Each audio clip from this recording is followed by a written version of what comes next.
शिर्डीच्या याच अधिवेशनामध्ये केंद्रीय मंत्री नितीन गडकरी यांनी मुख्यमंत्री देवेंद्र फडणवीस यांच्यावर स्तुतिस्तुमनं उधळली।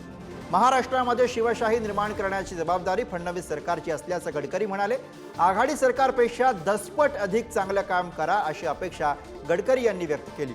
तर स्मार्ट शहरच नाही तर स्मार्ट गावं सुद्धा तयार व्हायला हवीत असंही गडकरींनी म्हटलं। हे छत्रपती शिवाजी महाराज आमचं दैवत आहे।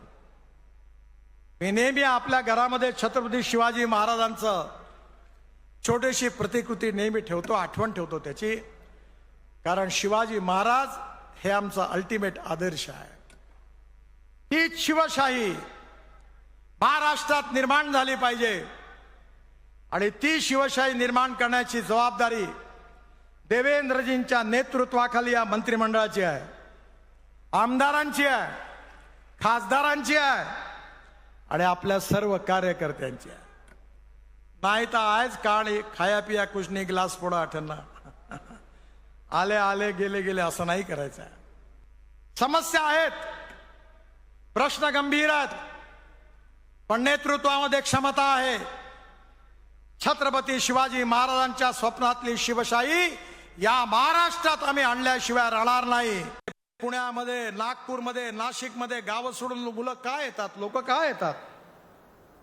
कोणी खुशीने येत नाही, मजबुरीतून येतात। गावात शाळेची बिल्डिंग आहे तर शिक्षक नाही, शिक्षक आहे तर बिल्डिंग नाही, दोन्ही आहे तर विद्यार्थी नाही, तिन्ही आहे तर शिक्षण नाही। गावामधली स्थिती अशी आहे, आपल्या काळात ही बदलली आहे, ही काँग्रेसच्या काळात होती। ही हॉस्पिटल असेल तर डॉक्टर नाही, डॉक्टर असेल तर बिल्डिंग नाही, दोन्ही असेल तर औषधं नाही, तिन्ही असेल तर नर्स नाही, कोण मरायला जाईल? म्हणजे आज महाराष्ट्रामध्ये गावातला जो शेतकरी आहे, शेतमजूर आहे, त्याचं जीवन आपल्या सरकारने बदलवलं आहे। आपल्याला केवळ काँग्रेसची सत्ता गेली एवढ्यावर समाधान नाही आहे।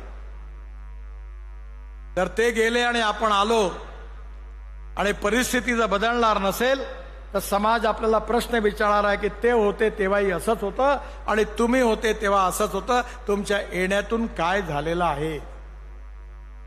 आणि म्हणून जे काँग्रेसच्या राष्ट्रवादीच्या काळात झालं नाही त्यापेक्षा 10 पटीने उत्तम काम समाजातल्या गाव, गरीब, मजदूर, शेतकऱ्याच्या हिताकरता करण्याची जबाबदारी आपली आहे।